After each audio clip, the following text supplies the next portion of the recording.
Hi, I know I'm just a cat, but I believe in kindness. If you click subscribe under this video, you'll make my day. It's strange how the most powerful moments in your life don't arrive like lightning, loud, bright, unforgettable. They slip in quietly, tucked between the rhythm of everyday life, wearing familiar clothes and speaking in voices you've heard your whole life. And yet somehow they strike with a force that rearranges everything you thought you knew. For me, that moment came on a warm Easter Sunday, while the cheap wine was flowing, the ham was carved, and the illusion of a functional family was being carefully maintained over a linen tablecloth my mother only brought out twice a year. The house smelled like rosemary and sweet glaze, the kind of comforting, nostalgic aroma that normally made you want to slow down and breathe in the safety of childhood. But not this time, because safety is a lie when you're surrounded by people who think love is a hierarchy, and respect is a currency you lost the right to spend the moment your life didn't turn out the way they planned. I had taken my usual place at the far end of the table, like an afterthought. Somewhere between the dusty china cabinet and the folding chair they only brought out when there were too many guests.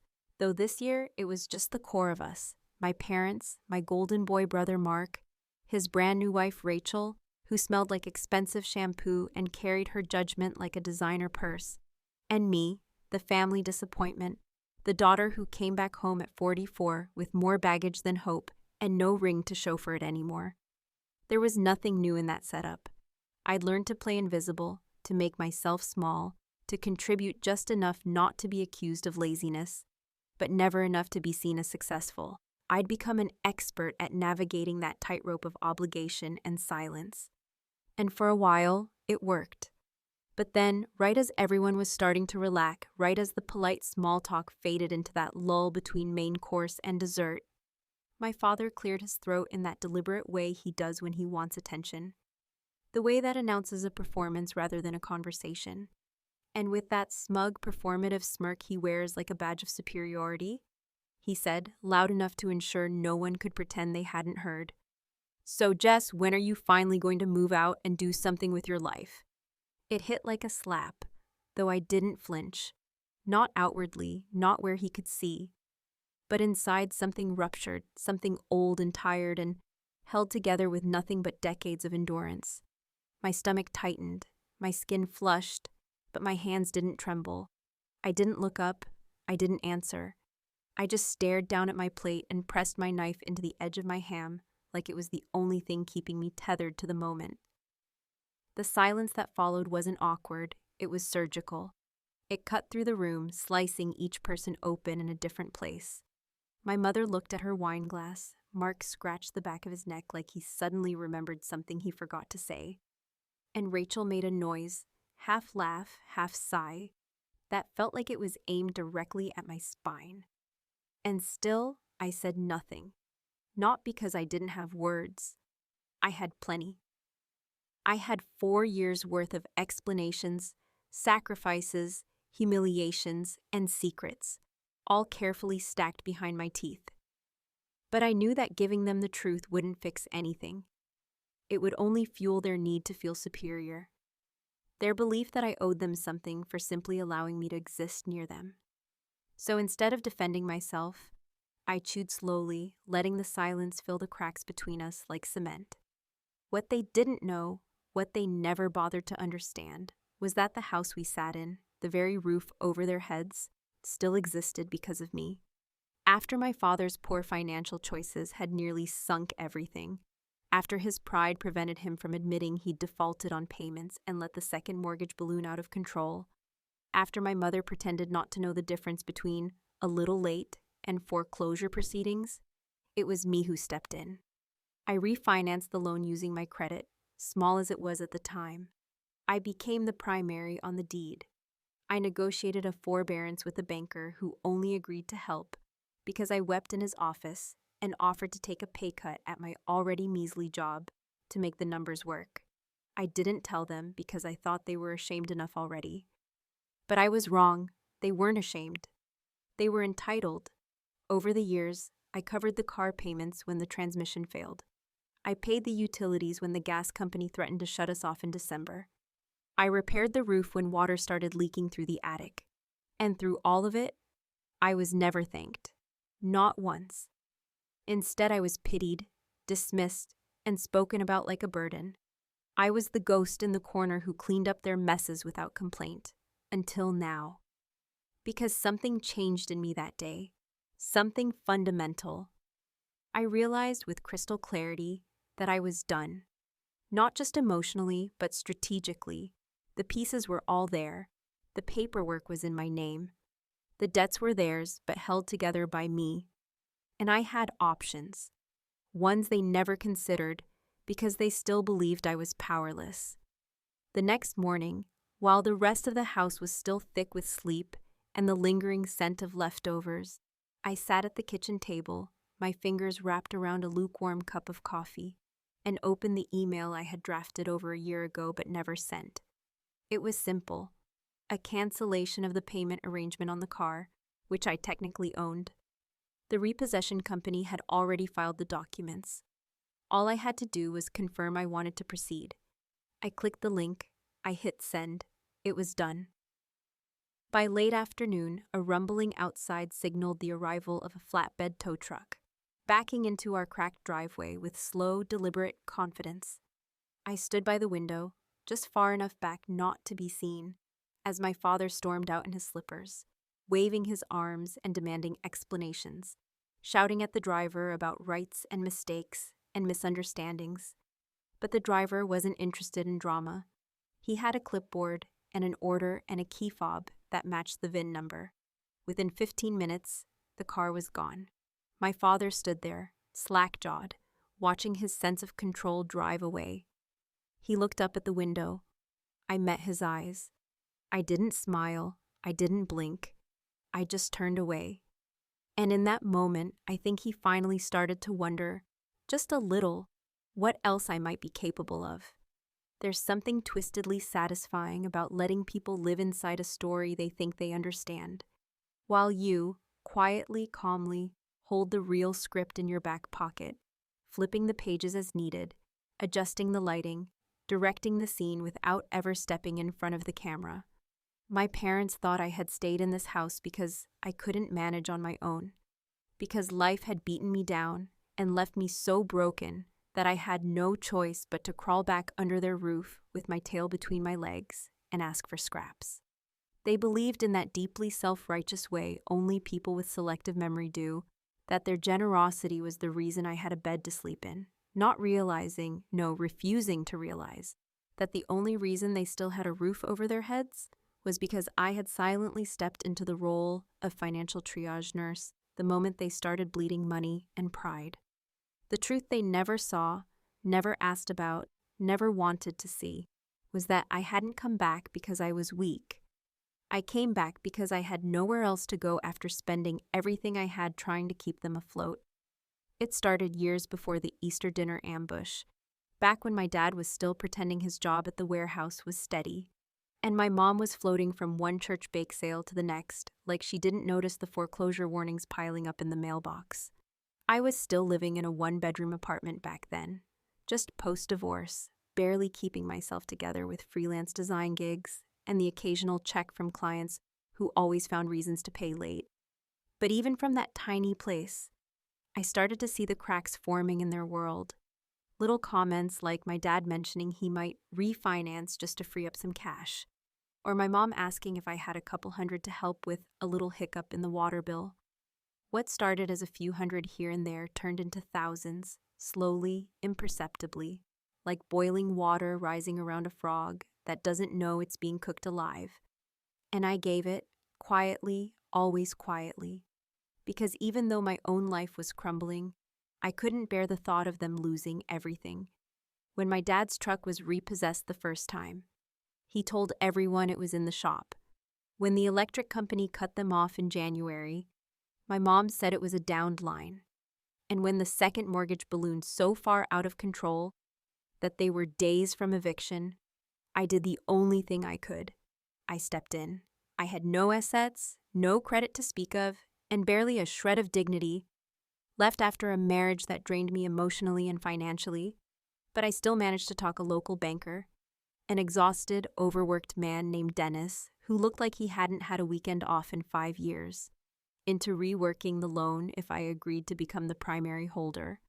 My name went on the deed, on the title, on the account, and I took over the payments while my parents signed a stack of papers they barely read, muttering about temporary fixes and just until we get back on track.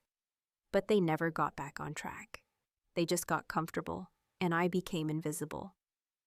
It wasn't long before I moved back into the house, not because they asked, not because they offered, but because the math stopped working on my end. I had spent so much of my savings trying to hold their life together that mine had fallen apart. And when my lease ended, there was nowhere else to go, so I packed what was left of my furniture, sold what I could, and showed up with cardboard boxes and shame, ready to sleep in the same room I'd decorated with glow-in-the-dark stars as a teenager. They didn't greet me with open arms. There was no warmth, no welcome, just a stiff nod from my father and a muttered comment about getting back on your feet. From that day on, I became part of the scenery. I cooked meals they ate without thanks. I paid bills they pretended didn't exist. And I kept my mouth shut while they talked about how hard it was to support me. My mom would say things like, "It's tough having another mouth to feed," as if I hadn't paid for every grocery run for the past 6 months. My dad would shake his head when he saw me at the kitchen table with my laptop, muttering about how real jobs don't happen in pajamas. And still, I said nothing. Because saying something wouldn't have made them hear. It would have just made them louder. And then, sitting in the echo of that Easter dinner, after he mocked me like I was a teenage dropout with no ambition, I realized something I hadn't wanted to accept until that moment. They didn't forget what I'd done. They chose not to remember, because remembering would mean admitting that they had failed, and worse, it would mean admitting that the only reason they were still standing was because of the daughter they refused to respect. It was that realization, more than the insult itself, that changed everything for me. It lit a fire I had long since buried under exhaustion and resignation. It reminded me that I had power. Not the kind that comes from shouting or demanding attention, but the quiet kind. The kind that signs the checks, holds the deed, and can press a button to bring it all crashing down. I wasn't helpless. I wasn't stuck. I was the one holding the strings. And so I started to pull. The car was just the first move, a warning shot, a test to see how long it would take before they realized something was happening. But the real play was bigger, much bigger. I opened a folder I had kept buried deep in a locked drive, bank statements, loan documents, transaction logs. Every paper trail they had ignored was now a weapon in my arsenal. And as I stared at those PDFs, I thought about all the times I'd cried quietly in that back bedroom, wondering if I'd ever get my life back. I thought about all the Sunday dinners where I bit my tongue while they talked about me like I wasn't in the room. I thought about all the times I had asked myself if I was the one who had failed. And then I thought, no, they failed. They just never paid the price. But now, maybe they would. And as I sat there poring over documents in the same kitchen where my father had humiliated me less than 24 hours earlier, I found myself smiling, not with joy, not with vengeance, but with the calm certainty of someone who had finally remembered what she was capable of. Because sometimes revenge isn't loud. Sometimes it's paperwork. There's a particular kind of quiet that follows the first shot fired, a stillness thick with unspoken questions, with confused glances, with the early tremors of suspicion. And that's exactly the kind of atmosphere that settled over the house the morning after the car disappeared from the driveway like it had never existed at all. It was almost amusing to watch the way they tried to keep themselves composed, especially my father, who stomped around the living room muttering vague threats to no one in particular, talking about calling the dealership and asking the neighbors if they had seen anything suspicious, as though it could possibly be a mistake, as though a vehicle can simply vanish without someone making that happen. He refused to ask me directly, not yet, but I could feel his eyes on me every time I walked past him, heavy and searching, as if trying to read a confession off my skin. But I kept my face neutral, calm, blank in the way you learn after years of emotional survival, and I didn't offer a single word, not even when my mother tried to fish around the edges of it with her passive, gentle little nudges, the ones she used when she was too afraid to confront the truth head on. I waited. I let the tension grow, because I understood something in that moment that they didn't, not yet. When someone holds the power in a room, it doesn't come from who speaks the loudest or who slams the most doors. It comes from who knows what's really going on, and who's willing to let everyone else twist in the dark until the truth finally breaks them open. That was the part that made me feel, for the first time in years, like I wasn't the one trying to keep up. I wasn't the one reacting anymore. I was the one moving the pieces. So I moved them. I spent the rest of that day reviewing the paperwork they had signed years earlier, the documents they barely skimmed before putting their names on the dotted lines, the ones that quietly transferred ownership of the house, the car, and even the insurance policies to me, in exchange for my help during their so-called temporary hardship. I had kept them organized in a folder marked contingency, though I'd never actually planned to use them like this. Back then, I just wanted to protect myself, to make sure that if the bottom fell out again, I wouldn't be the one left holding the bag with nothing to show for it. But now those signatures were more than just ink on a page. They were leverage. By midweek, I had made another call. This time not to a tow company, but to the bank. Not the front-facing customer service line, but the direct number of the loan officer who had helped me restructure the mortgage 3 years ago. A woman named Carla, who had once called me the most financially literate person in the room. Even as I begged for lower interest rates, I asked her a question I had rehearsed a dozen times in my head, but never had the courage to voice out loud until now. If I wanted to initiate foreclosure proceedings on a property I legally own, even if the occupants are family members, what would the steps be? She paused, then spoke with the kind of slow, deliberate care people reserve for conversations that could come back to haunt them. "You're the title holder?" she asked. "Yes," I replied. "You're the primary borrower. The account's in good standing?" "Yes, I've been making the payments myself since it was restructured." Another pause. "Then technically, yes, you have the legal right. But I'd advise you to proceed with caution. Family situations can get messy." I thanked her and hung up. I didn't take any action, not yet, but I wanted to hear it spoken aloud, just once, to remind myself that the power was real, that it wasn't just theoretical, that I wasn't crazy for thinking I had the right to make decisions about the house I had kept afloat while being treated like a freeloading parasite. That night, Mark and Rachel stopped by unexpectedly. My mother claimed it was just a friendly visit, but I saw right through it. The timing was too perfect, too rehearsed. They brought a tray of store-bought cookies and awkward smiles, and within 10 minutes, Rachel, who had barely spoken to me more than a few forced greetings in the past year, tilted her head and asked, in that syrupy, sweet tone she always used when preparing to say something awful, "Have you thought about looking for more independent housing? Maybe one of those shared living programs for women rebuilding their lives?" I looked at her for a long moment, not blinking, not frowning, just watching the way her carefully glossed lips twitched with a sense of self-congratulation.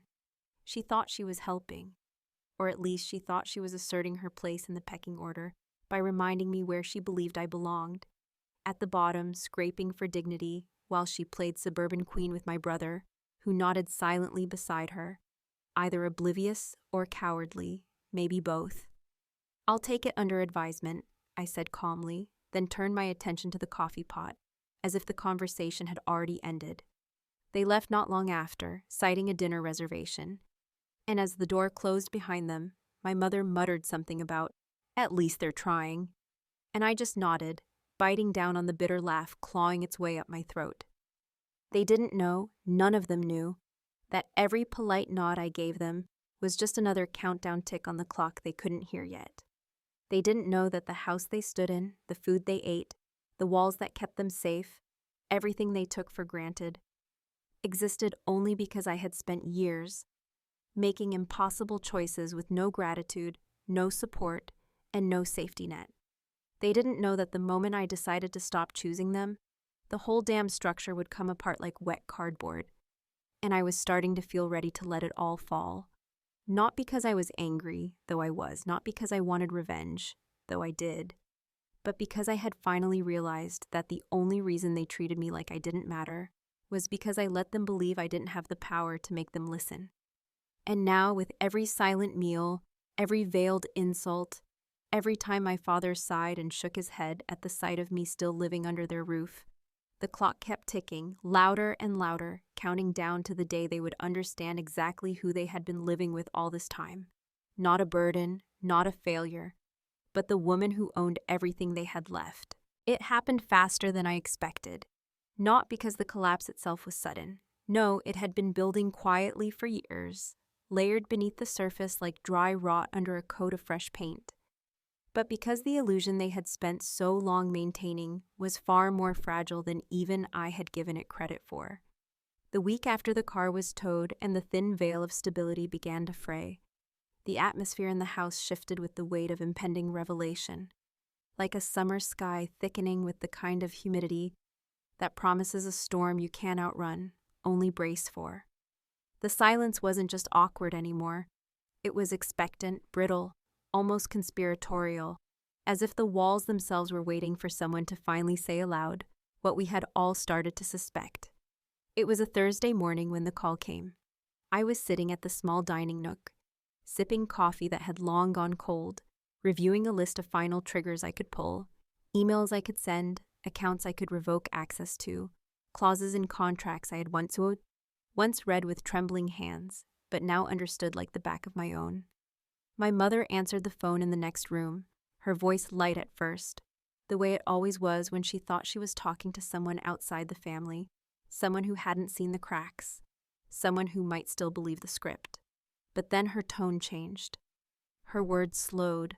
She stopped pacing, and the pause that followed was long, too long, before she asked, in a voice I hadn't heard from her since I was a child, "What do you mean the payment hasn't posted?"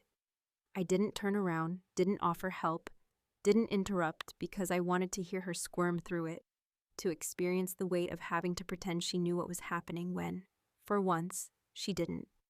She stammered something about checking with Frank, said they would call back, hung up with a tight, clipped goodbye, and stood in the doorway to the kitchen like a woman who'd walked into a room, only to forget why. My father was outside at the time, puttering around the backyard like an old dog marking territory, refusing to acknowledge that the fence had been broken for 3 years and the grass was more weed than lawn. When she finally told him, when she explained that the bank had called, that the mortgage payment hadn't gone through, that they were being asked if they wanted to schedule a final conversation about options, his first reaction wasn't confusion or fear, but anger.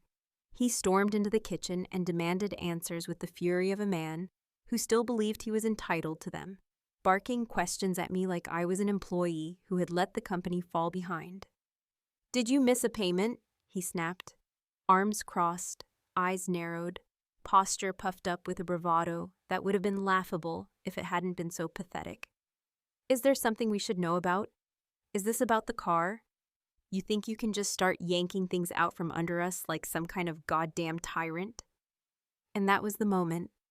That was the first crack, not in their finances, but in the frame of reality they had constructed so carefully, the story they had told themselves and others about who controlled what, about whose name mattered, about whose sacrifices were worth remembering and whose were best ignored.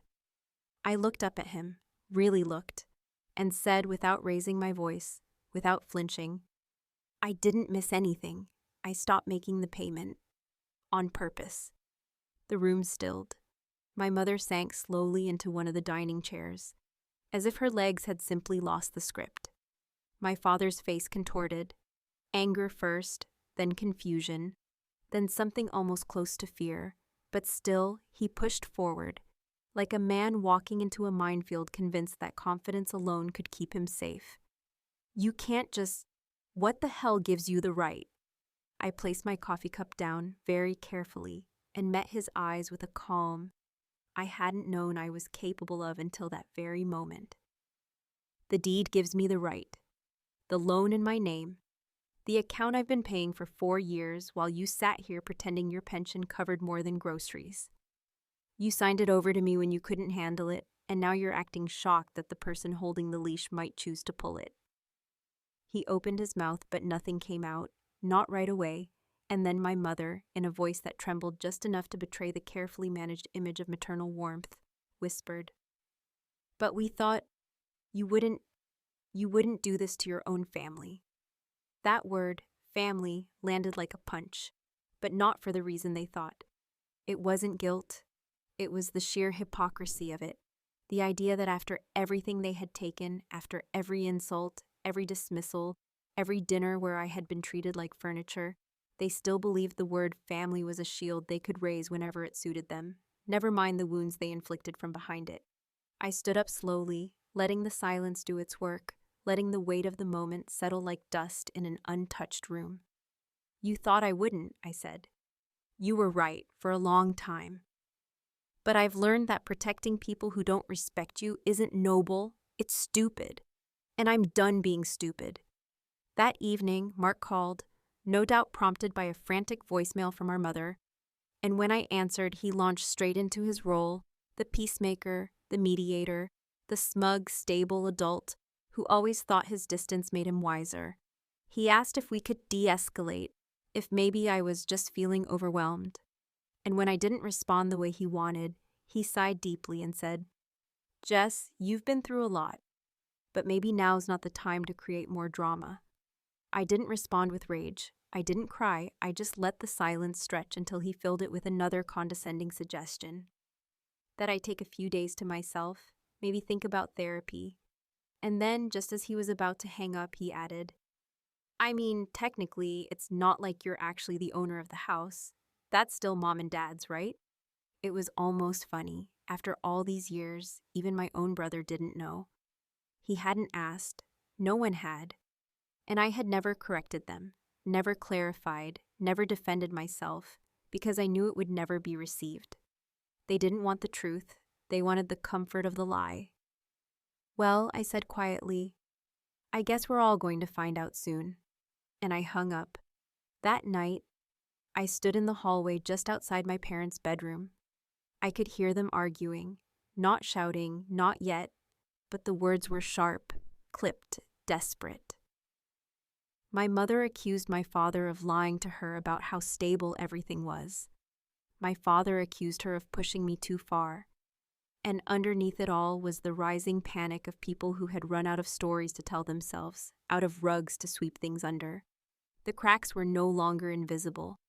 They were everywhere.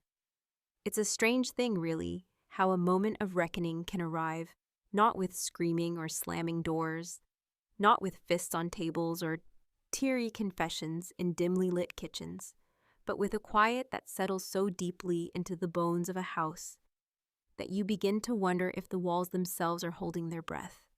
That final morning, when the sun rose too slowly and the air seemed unnaturally still, I found myself sitting at the very same table where, just 1 week earlier, I had been humiliated over a plate of reheated ham and undercooked expectations. Only this time, the silence around me wasn't filled with shame or submission. It was heavy with control, with the knowledge that everything was about to change, and that no one in that house, not even me, would come out of it untouched. They had been circling me for days, eyes darting and voices clipped, trying to piece together the fragments of what they thought they understood, treating every interaction like a game of chess they hadn't trained for, cautiously moving pieces across a board I had built years before they noticed there was even a game being played. My father had grown increasingly unpredictable, alternating between stony silence and aggressive, blustering accusations, walking the house like a man who had misplaced something important, his authority, his illusion of control, perhaps even his pride, but refusing to admit that maybe it hadn't been misplaced at all. Maybe it had been taken from him quietly, legally, and rightfully by the very daughter he had spent years diminishing into something unrecognizable.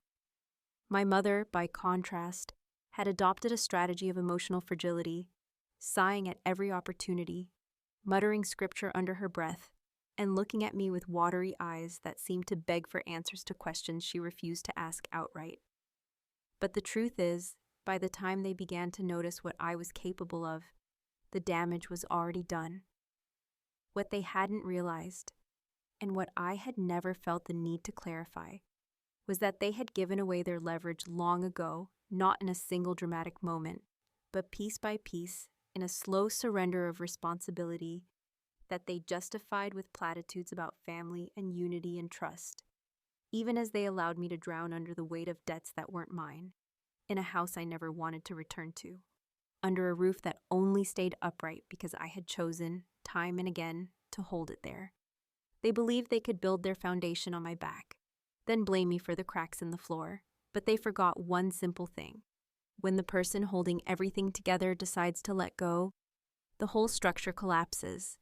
And so that morning, I called another meeting, though I didn't call it that, of course, because my father wouldn't have responded well to anything that sounded formal or accusatory. I simply told them we needed to talk. The three of us sat down in the living room, a room filled with secondhand furniture and first-class delusion, and for the first time in years, I spoke without apology. I laid out the facts, calmly and methodically, not out of cruelty, but because I wanted them to understand, truly understand, the reality of the world they had ignored for so long. I reminded them of the paperwork they signed, the accounts I had taken over, the taxes filed in my name, the insurance policies with me listed as the primary. I walked them through each document, each line item, each signature, and I watched as the truth washed over them, not like a wave, but like a slow rising tide that left no dry ground to stand on. My mother cried softly at first, then louder, the kind of crying that makes you feel less sorry for her and more exhausted by the performance. My father didn't speak for a long time, but when he finally did, it was with a hoarseness I hadn't heard before, a rasp of fear and fury, all tangled up in a man who realized too late that the rules of the game had changed without him knowing. "You've betrayed us," he said, not shouting, but with a bitter certainty that made the words land heavier than any scream could have. "You've sat here under our roof, eating our food, and all the while, you've been scheming." I almost laughed, but I didn't. Instead, I met his stare and answered with something that had been sitting in my throat for years, waiting for permission to be spoken.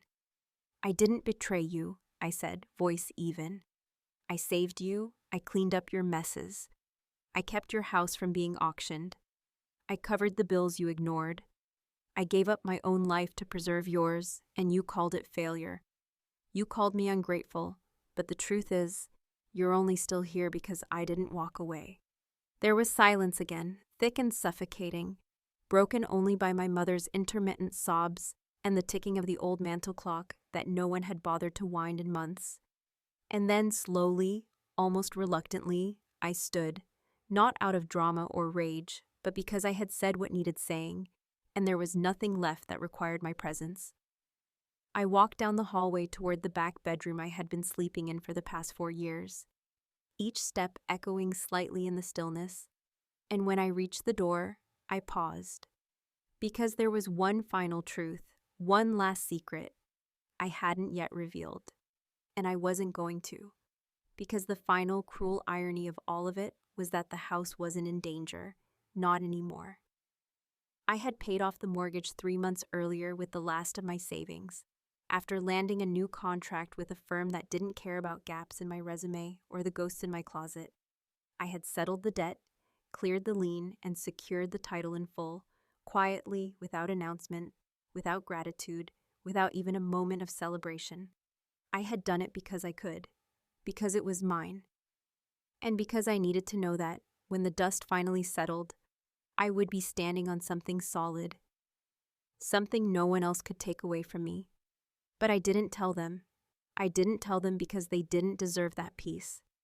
Because part of me wanted them to feel the uncertainty I had lived with for years.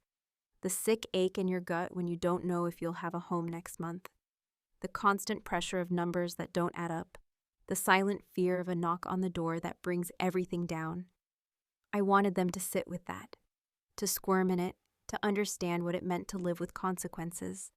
And so I let them believe the storm was still coming. That night, I sat alone in the kitchen, lights dimmed, the air still, my coffee going cold again as I stared out the window into the backyard, where nothing grew the way it used to. I listened to the creaks of the house, the distant murmur of their voices behind closed doors, the sound of two people grappling with the realization that they no longer held the reins. And I felt nothing. Not victory, not relief, just a deep, quiet clarity. Maybe I would stay. Maybe I would leave. Maybe I would sell the house, pack a single suitcase, and never look back. Or maybe I'd simply change the locks and repaint the walls and let the silence be my new roommate. But what I knew, with absolute certainty, was this: they would never look at me the same way again. And that, for the first time in a long, long while, felt like enough.